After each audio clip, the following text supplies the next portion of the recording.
Amigos de Hablemos un Ratico, estamos nuevamente y con toda la dicha acá con el doctor Slom y con ustedes que nos están viendo desde sus casas. Muchas gracias nuevamente, doctor, por concedernos esta segunda parte de la entrevista. Estuvimos hablando la vez pasada acerca de dónde empieza la vida, estuvimos hablando del aborto terapéutico, como lo dice usted, pero me interesa que continuemos con esta entrevista en la parte referente a lo que se está diciendo mucho últimamente, y es que la mujer puede hacer con su cuerpo lo que a ella le plazca, en relación al aborto, específicamente en este tema. Ahora, estuvimos hablando fuera de cámaras acerca de este tema. ¿Será que de verdad la mujer tiene derecho a hacer con su cuerpo lo que ella quiere? ¿Será que ella puede hacer también con el cuerpo del bebé lo que ella le plazca? Bueno, es que son dos cosas diferentes. Justamente usted da en el clavo. Yo también estoy de acuerdo que la mujer tiene el derecho a hacer con su cuerpo lo que quiera. Y Dios guarde a alguien la toque sin que ella consienta. O sea, ella es sagrada, hay que respetarla. No se le puede hacer nada en contra de su voluntad. Y su cuerpo es sagrado y solo ella decide por su cuerpo. Yo estoy de acuerdo con todas las feministas. Lo que pasa es que el aborto es un procedimiento que se realiza no sobre el cuerpo de la madre, se realiza sobre el cuerpo del otro ser humano que está dentro de ella, que es el embrión o el feto. Es decir, que la mujer, solamente el cuerpo de la mujer es un medio para llegar a otro cuerpo, que es el del bebé. Exacto, lo voy a poner tal vez de una forma un poquito gráfica, pero lo que está pasando ahí es que la madre consiente que a través de su cuerpo lleguen hasta su hijo y entonces lo aborten. O mejor dicho, lo maten. Que lo maten. Exacto. Entonces, no es que el aborto se le hace al cuerpo de la madre. Yo digo, si su cuerpo es su cuerpo, sí, córtese una oreja, si quiere se quita la nariz, se la pone al revés, lo que quieran hacer, como hacen ahora piercings, y bueno, hágase lo que quieran en su cuerpo. Pero resulta que el que está dentro del útero es el cuerpo de otra persona. Y es que precisamente la palabra abortar significa eso, significa interrumpir algo. Y en este caso es interrumpir la vida de un ser humano que está albergado dentro del cuerpo de la mujer. Claro, hay muchos que dicen, pero es mi cuerpo. Sí, su cuerpo es su cuerpo y su cuerpo incluso es el útero. Pero su cuerpo no es el niño que está dentro. Empezando porque si es un varón, ¿cómo va a ser usted mujer tener un niño varón que es parte suya? Está raro, ¿verdad? O sea, no es el cuerpo de alguien más el que está albergado dentro del útero de la mujer. Cuando llega a hacerse el aborto, se extrae al niño, no se le hace nada al útero, al cuerpo ella no se le hace. Es a través del cuerpo de ella que se llega al útero y ella permite que se le haga eso. Exactamente. Pero no es que se le está haciendo al cuerpo de ella. Ahora, viene aquí también la parte legal, que un día vamos a estarlo hablando con una amiga nuestra que es abogada. Porque, ¿qué pasa? Se pregunta uno, ¿qué pasa cuando la mujer quiere abortar, pero el papá de ese bebé no quiere que se practique ese aborto? Bueno, esa es la parte legal que lo vamos a hablar posteriormente, y es un tema bastante interesante. Este es un tema de no acabar. Sí, yo te puedo decir mi opinión como médico, que evidentemente siendo el niño de los dos, deberían los dos tener opinión sobre el futuro de ese niño. Al igual que se le exige al padre irresponsable que deja embarazada a una muchacha y luego quiere perderse, se le exige, no, la ley le dice, venga, usted es el papá, hágase responsable, pues la responsabilidad también confiere derechos, ¿verdad? Entonces uno como padre, no solo tengo derecho de ser padre de mi hijo, de educarlo, sino el deber de hacerlo. Entonces, este argumento se les está yendo de las manos a muchas de las feministas o mal llamadas feministas modernas, porque está logrando en países como España que más bien las estén dejando más solas en los momentos de decisión más difícil, porque llega la muchacha y le dice al muchacho en España, ay, vieras que parece que no me vino la regla, creo que estoy embarazada, me hice la prueba y está positivo, y el novio, en vez de apoyarla, de estar con ella, de ver cómo hacen para resolver esta situación juntos, le dice, ¿y por qué me molesta a mí? Si eso es su cuerpo, vaya, hágase lo que tenga que hacer, si no me molesta. O sea, más bien están zafándole más la tabla a esta gente machista y irresponsable, porque entonces está dejando que todo lo decida la mujer, y eso es un arma de doble filo. Así que las mujeres que están a favor de las mujeres, que deberíamos ser todos, tienen que tener cuidado cuando esgriman esos argumentos. Sí, definitivamente. En la esquina de Papi le ofrecemos la mejor atención, las mejores bocas y variedad de bebidas.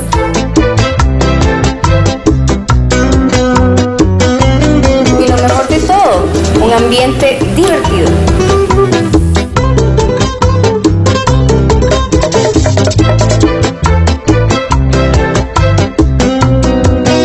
Y recuerden, te esperamos en el bar La Esquina de Papi con la mejor atención. Hablábamos ahora también un poquito sobre el asunto del juramento hipocrático, que para muchos se ha convertido más bien en algo, un juramento hipócrita, dicen. Sí, así es. Dicen, sí. Porque mencionábamos cómo las profesiones en general del sector salud, enfoquémonos en el sector salud, se han convertido en algo meramente comercial. Ya aquella mística de que había una entrega para el bien de la sociedad ha ido desapareciendo. Y desgraciadamente en casi todas las profesiones del sector salud ocurre esto. Entonces hay muy pocas personas que ahora tienen como base esos principios éticos y morales. Sí, es cierto. Es una pena, ¿verdad? Es una evidencia más de la decadencia de la sociedad. Vean, ¿cómo es posible que estemos ahora escuchando cosas como que un juez, ¿verdad?, se le esté llevando a un juicio? O sea, que las mismas personas que deberían juzgarnos a nosotros, y uno esperaría de ellos la mejor conducta irreprochable éticamente, están pasando por eso. En la medicina pasa muy parecido, que desgraciadamente es una cosa que se está cambiando justamente por el consumismo que existe hoy en día en la sociedad. Entonces muchas personas, y no estoy hablando solo de los médicos que estamos haciendo nuestra medicina de manera regular, sino aquellos que tienen interés en el aborto, no crean que el interés de la gente que está buscando el aborto es un interés muy altruista. El aborto es un negocio multitrillonario, y la multinacional del aborto más grande del mundo, que es Planned Parenthood en Estados Unidos, gana millones, además de lo que ganan.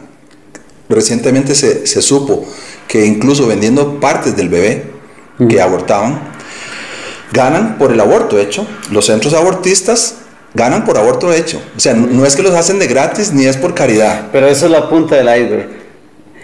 Y esto es lo que mucha gente ignora. El otro día yo conversaba con algunas personas acerca de esta multinacional y les decía, es que la gente ve lo superficial, la gente ve el derecho al supuesto aborto, la gente ve las luchas que hay en este momento, por ejemplo, en Costa Rica por los grupos diversos, pero lo que menos se imagina es que empresas como esta están utilizando esos grupitos para hacer su negocio. Así es. Detrás de eso es lo que ellos andan. A ellos no les importan los derechos de la gente.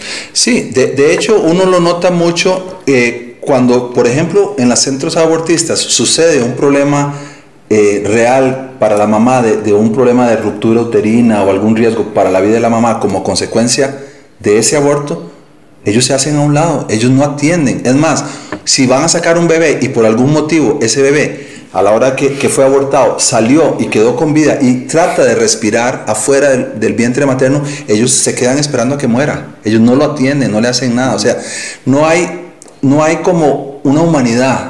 Aunque se está tratando de vender este tema como un tema de humanidad y de derechos humanos, no tiene nada que ver. Yo sí creo que mucha de la gente que apoya el aborto son gente buena, son gente de buen corazón, son gente que dicen, pero ¿cómo vamos a dejar que una mamá se muera? Porque se tragaron el aguacate con toda semilla, pensando que lo que le dijeron a estas personas, que si no se aprueba el aborto terapéutico se van a morir las mamás en Costa Rica. Alguien que me diga una mamá que se haya muerto porque no haya recibido la atención oportuna dentro del sistema de salud de la caja. Sí. En los últimos, les pongo 60 años. No creo. O sea, puede ser que en el pasado, con problemas de tecnología o problemas de que no había suficiente avance científico para tratar ciertas enfermedades, puede ser que se murieran algunas madres por eso. Pero hoy día está muy claro, no se deja de atender a ninguna madre que llegue con un embarazo ectópico roto. Se atiende, se opera y ya está. Y bueno, qué lástima. Lloraremos la pérdida de ese hijo que lo perdió, pero al final está salvada la madre para poder tener más hijos, pero respetamos la vida de ese bebé también. Porque al bebé, como le digo, en la mayoría de los embarazos ectópicos ya él falleció. Y como decíamos la vez pasada, en lo que se llama el doble efecto, yo estoy accediendo a las trompas, parando un sangrado que como evento secundario y irreparablemente unido al primero, el bebé puede morir. Bueno, de ahí es una cosa inevitable y muy dolorosa, pero ahí es donde está la decisión del médico. Y prácticamente yo le diría que ese es el único caso, de todos los casos que han dicho en los periódicos, donde podría existir la posibilidad de que uno se encuentre ante la situación de que ahí está el bebé, cuando ya abrieron el abdomen de la mamá, están en la sala de cirugía y el bebé todavía está vivo, y que cuando el médico vaya a cortar esa trompa diga, yo voy a cortar esta trompa y el bebé se va a morir. Eso es cierto. Esa es tal vez la única, pero las demás cosas que hablan de todo lo demás no tienen ningún sentido. Y como les decía, en este caso del embarazo ectópico roto, la mayoría de los bebés ya han muerto como consecuencia de la ruptura de esa arteria. Es muy interesante darse cuenta que se habla de aborto terapéutico, pero muchas de estas mujeres que se han practicado ese supuesto aborto terapéutico, más bien han sufrido un trauma psicológico a raíz de esa pérdida, porque es una pérdida. Así es. Y está documentado, o sea, no estamos inventando nada, son personas que luego se han arrepentido de lo que hicieron, desearían nunca haberlo hecho y sufren un trauma que trae consecuencias bastante serias. Tienes razón, Johnny. O sea, volvemos a lo mismo. La estrategia de la gente que quiere el aborto por cuestiones ideológicas es hacer sonar los violines. Entonces sacan músicas muy tristes y cosas muy tristes que desgraciadamente algunas veces son reales, entonces a uno lo conmueven. Pero ¿qué es lo que pasa? Es como que alguien diga, es que qué triste la pobreza, cómo hay pobres en el mundo, entonces ¿por qué mejor no matamos a todos los pobres? De ahí sí, ¿esa es una forma de acabar con la pobreza o es una forma de acabar con los pobres? ¿Qué está pasando en Islandia? El primer país del mundo donde no nacen niños con síndrome de Down. Y dice uno, qué dichosos, encontraron la cura del síndrome de Down. No, síndrome de Down que detectan en el útero, lo abortan. O sea, no esperan a que muera cuando nace, lo matan antes de nacer. Y entonces no salen en las estadísticas. Nadie se lo está matando antes de nacer. Y el caso, otro que suena mucho, caso de niñas violadas. Entonces la gente dice, pero ¿cómo una chiquita vamos a permitir que tenga un niño, una niña de 10, 12 años, embarazada por un violador, embarazada a veces por su propio padre o padrastro? Sí, es algo terrible. Pero ¿qué pasa? También en esto hay mucha manipulación. Ve, por ejemplo, yo tengo algunos recortes de periódicos de cómo algunos periódicos quieren transmitir toda esta situación. A mí me da tristeza ver cuando ponen, padre fue sentenciado a 10, 15 años por embarazar a su hija. ¿Cómo? O sea, fue sentenciado porque la embarazó. Si no la hubiera embarazado y la sigue violando sin embarazarla, no lo sentencian. Y cuando uno lee la noticia más abajo, se da cuenta que esa niña estuvo siendo violada durante 5 años y que simplemente quedó embarazada porque llegó a la edad donde ya se hizo señorita, donde ya comenzó a ovular, y gracias a ese embarazo, entre comillas, es que ya todo el mundo se dio cuenta que el papá la estaba violando. Entonces, ¿cuál es el problema de esa chiquita? El problema era la violación permanente que le estaba haciendo objeto, no el embarazo. Digámoslo que en el caso del embarazo, que debe ser algo muy terrible para ella, pero fue lo que le tocó la campanada a la sociedad diciendo, ayúdeme, aquí me estaba pasando algo desde hace tiempo. Exactamente. Cuidado si no fue eso, más bien, como está diciendo usted, lo que la salvó de todo lo que venía sufriendo durante tantos años. Claro, ojalá no hubiera tenido que llegar. Pero no hay duda de que a partir de ahí, ¿qué pasó con esta muchacha? Ya puede dormir tranquila porque su papá ya no la va a seguir violando todas las noches. Porque su papá está en la cárcel y ella está segura en la casa. ¿Qué pasa si nosotros caemos en la trampa de, ok, entonces vamos a abortar al bebé?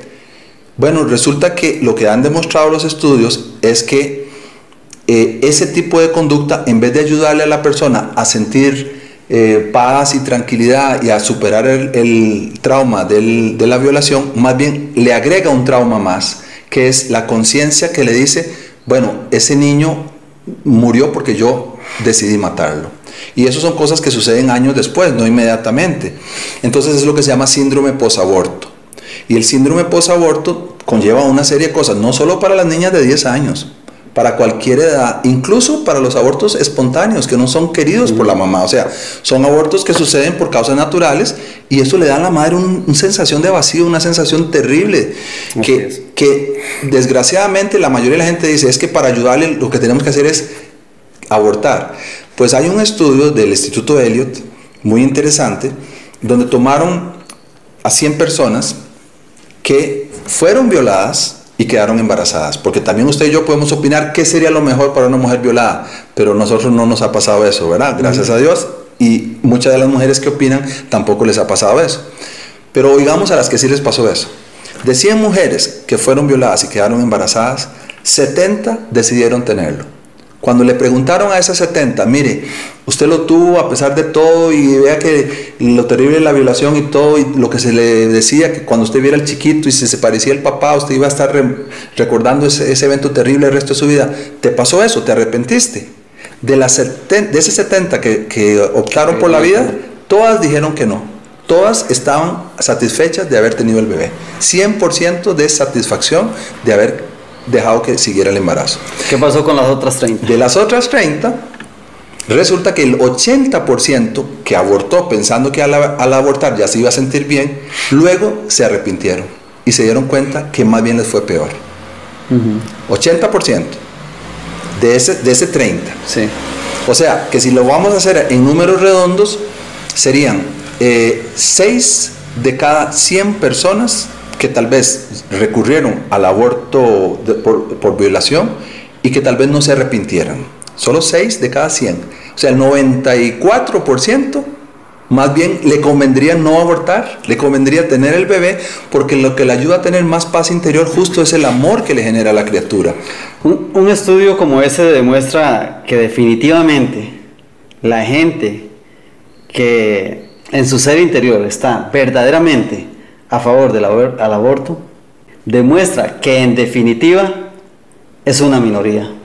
Son muy pocas las personas que en realidad están a favor del aborto. Es cierto, es cierto. Y como dijo usted anteriormente, mucha gente lo hace de buen corazón pensando que están haciendo el bien, pero ignoran muchas cosas, están mal informados.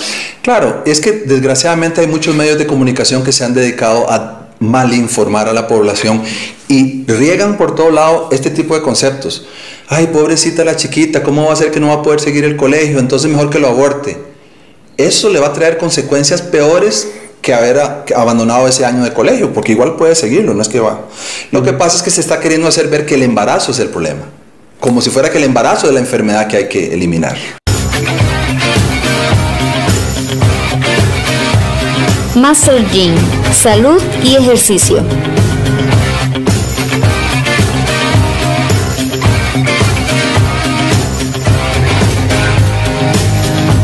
En Master Gym te ayudamos a alcanzar tus objetivos con un plan de entrenamiento personalizado.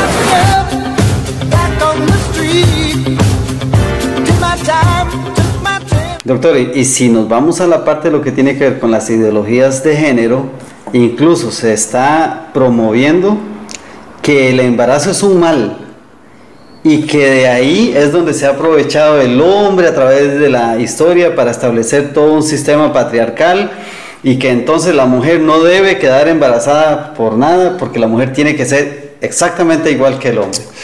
Entonces se ve el embarazo como, ve al punto que se ha llegado, ver el embarazo como un mal. Claro.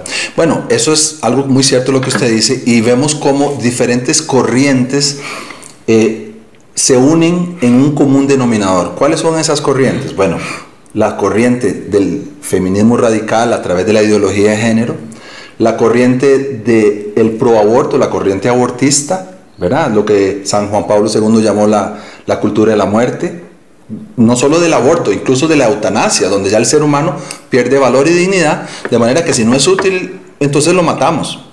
Tanto el viejito que ya no puede producir porque no está trabajando, mejor lo matamos, como el bebé que como yo no lo quería, entonces también lo mato. Y por otro lado, viene para reforzar todo esto lo que se llama el relativismo moral. ¿Qué es el relativismo moral? Es una filosofía, una forma de ver la vida que está impregnado toda la gente que está en la ideología de género y todo, que significa que no existe una moral verdadera, una moral absoluta. No existe alguien que pueda decir esto es bueno y esto es malo. Ellos pregonan que cada persona define lo que es bueno y lo que es malo para ella. Imagínense si el mundo fuera así. Si usted decide no hace el alto, se brinca los altos. Si usted decide roba, porque para usted no es malo robar. Si usted decide tiene esclavos, porque para usted no es malo tener esclavos. Un tema importantísimo que me gustaría que posteriormente pudiéramos hablarlo, porque eso deja mucho que pensar. ¿Hacia dónde vamos, doctor? ¿Qué pasa si en Costa Rica se aprueba este asunto del aborto? Si legalmente se aprueba, ¿hacia dónde va la ciencia de la medicina? ¿A qué vamos a llegar? Bueno, a mí me duele mucho, y a muchos colegas míos que estamos en lo mismo, igual que usted, tratando de hacer conciencia en la gente, tratando de explicar las cosas como son en la realidad, sin esa manipulación del lenguaje que tienen ellos. No queremos que cambie la función del médico en la sociedad. Nosotros tenemos, digamos, una práctica médica, un paradigma de cómo se comportan los médicos. Pues resulta que los médicos vamos a ser los verdugos del día de mañana, porque cuando hay que hacer un aborto, ¿quién es el que le toca hacerlo? Cuando hay que hacer un suicidio asistido, ¿quién le toca hacer eso? En una eutanasia, ¿quién le toca? O sea, estamos hablando de una serie de cosas que se le pide al médico que lo haga. En muchos países hay el derecho de la objeción de conciencia. Yo puedo decir, no, mi conciencia no me lo permite, yo no se lo voy a hacer. Pero hay otros países donde no. E incluso se está tratando de hacer que en los países donde sí hay objeción de conciencia, también se derogue eso. Se elimine. Entonces, por supuesto que para nosotros los médicos es algo muy denigrante, y es, bueno, para muchos de los médicos, obviamente habrán algunos que estén a favor del aborto, pero es una cosa que nosotros estamos resistiéndonos a que suceda. No queremos que la profesión médica llegue a eso. Además, cuando uno se va por la salida rápida, evita encontrar las salidas reales de los problemas. O sea, si yo, digamos, qué sé yo, tengo una gotera del techo que me está haciendo aquí un reguero, entonces yo le pongo el balde y entonces ya la gotera no me hace reguero. Sí, pero no le estoy dando una solución real, es una salida rápida, práctica. Sí. Pero no estoy yendo a reparar la gotera, me va a seguir dando problemas cada vez que llueva. Problemas en relación a cosas tan serias como la violación de las muchachas, ¿verdad? El abuso sexual de las niñas. Esos son temas muy fuertes que no se pueden simplemente decir la solución es el aborto. O sea, estamos tratando de hacer cosas, incluso la misma ciencia, si se dice, bueno, pero es que si la mamá tiene un problema cardíaco y queda embarazada, matamos el bebé, entonces el problema cardíaco se compensa. No, busquen cómo compensar el problema cardíaco, inventen, avance la ciencia para resolver el problema sin matar al niño. O sea, la ciencia avanza más defendiendo la vida que no defendiendo la vida, porque entonces como ya de por sí quitamos el bebé y tuvimos un niño con malformaciones múltiples que no le pudimos ofrecer una cirugía dentro del útero como en algunos países se hace, entonces ¿no sería mejor entonces que la ciencia avance y que sepamos que el día de mañana nazca un chiquito que tiene una malformación muy seria, podemos operarlo dentro del útero y que nazca normal? Dejemos que la ciencia avance, pero para eso tenemos que también dar esa presión de que queremos defender la vida y queremos esforzarnos para que esa persona tenga una vida digna. Así es, doctor. Muy bien, agradecerle, doctor, muy sinceramente por este espacio, por estas 2 entrevistas que nos ha permitido. Han sido de mucho provecho, yo creo que van a enriquecer grandemente el conocimiento de muchas personas. Este tema, decíamos, es de no acabar, hay mucho que hablar acerca de este y muchos otros temas. De mi parte, en calidad de presidente del movimiento cívico Juntos por Costa Rica y como director de estos microprogramas de Hablemos un Ratico, quiero motivar, doctor, a todos los grupos pro vida que existen en el país a que nos unamos, que hagamos un esfuerzo conjunto, que nos fortalezcamos el uno al otro a favor de la familia en Costa Rica. Así es, mire, una de las cosas las buenas noticias que me ha dado usted hoy es ver cómo la población está despertando, está reaccionando. O sea, ya las cosas están llegando a un extremo tal que ya no nos estamos tragando el cuento y ya la gente está comenzando a organizarse como el grupo que ustedes tienen y otros grupos como Alianza por la Vida, Médicos por la Vida. Hay varias organizaciones, digamos, que están luchando por contrarrestar un poco todo esto.